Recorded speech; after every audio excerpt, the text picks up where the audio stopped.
നമ്മളിന്ന് കേരളത്തിലെ തന്നെ ഏറ്റവും ടഫസ്റ്റ് ഓഫ് റോഡ് ട്രക്ക് ചെയ്ത് അവിടെ ക്യാമ്പ് ചെയ്യാൻ പോവുകയാണ്. യെസ് ഗൈസ്, കേരളത്തിലെ ഓഫ് റോഡ് ഭ്രാന്തന്മാരെ ഇഷ്ടപ്പെട്ട ഡെസ്റ്റിനേഷനിൽ ഒന്നായ ഉറുമ്പിക്കരയിലേക്കാണ് ഞങ്ങൾ ട്രക്ക് ചെയ്ത് ക്യാമ്പ് ചെയ്യാൻ പോകുന്നത്. ഓൾമോസ്റ്റ് 2 പ്രാവശ്യം ഞങ്ങൾ പോയിട്ടുണ്ടായിരുന്നു. ആദ്യത്തെ പ്രാവശ്യം എൻ്റെ കൂടെ ഫ്രണ്ട്സ് ഒക്കെ ഉണ്ടായിരുന്നു. പക്ഷെ രണ്ടാമത്തെ പ്രാവശ്യം ഞങ്ങൾ ഒറ്റക്കാണ് അങ്ങോട്ട് പോയത്. ഇതിന്റെ മുകളിലേക്ക് എത്തിപ്പെടാന്ന് പറയുന്നത് തന്നെ ഒരു ഈസി ടാസ്ക് അല്ല. പക്ഷെ നമ്മുടെ ഓഫ് റോഡ് കിങ് അംജദൊക്കെ വളരെ പുഷ്പം പോലെയാണ് ആളുടെ പജേറോ കാർ അതിന്റെ മുകളിലേക്ക് എത്തിച്ചു തന്നെ.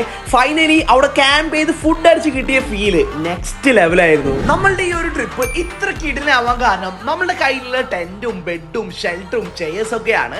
ഇതെല്ലാം നമ്മൾ പർച്ചേസ് ചെയ്ത് തൃശ്ശൂർ തലൂരുള്ള ഡെക്കാത്തലോണിലാണ്. ഒരു ട്രിപ്പ് പോകാൻ ആഗ്രഹമുള്ളവർക്ക് ബെസ്റ്റ് ഓപ്ഷനിൽ ഒന്നാണ് ഡെക്കാത്തലോൺ. ജീവിതത്തിൽ ആദ്യമായിട്ടാണ് ഞാൻ ഒരു മലയുടെ മുകളിൽ ടെന്റ് അടിച്ച് സ്റ്റേ ചെയ്യുന്നത്. കിഡിലൻ എക്സ്പീരിയൻസ് ആണ്. നിങ്ങൾക്ക് നിങ്ങളുടെ വണ്ടിയൊക്കെ ഒരു മലയുടെ മുകളിൽ ഓഫ് റോഡ് ഒക്കെ ചെയ്ത് ഇതുപോലെ ക്യാമ്പ് ചെയ്യാൻ പ്ലാൻ ഉണ്ടെങ്കിൽ എന്തായാലും ഉറുമ്പിക്കരയിൽ വരിക. ഇതിന്റെ ഫുൾ വീഡിയോ നമ്മുടെ യൂട്യൂബ് ചാനൽ നമ്മൾ അപ്ലോഡ് ചെയ്തിട്ടുണ്ട്. മാക്സിമം എല്ലാവരും കണ്ടു നോക്കുക, നിങ്ങൾ അഭിപ്രായം പറയുക. നിങ്ങൾ ഓഫ് റോഡ് ഫ്രണ്ട്സിന് ഈ റീൽ ഷെയർ ചെയ്ത് കൊടുക്കുക. മറ്റൊരു വീഡിയോ ആയിട്ട് വരുന്നവരെ ബൈ.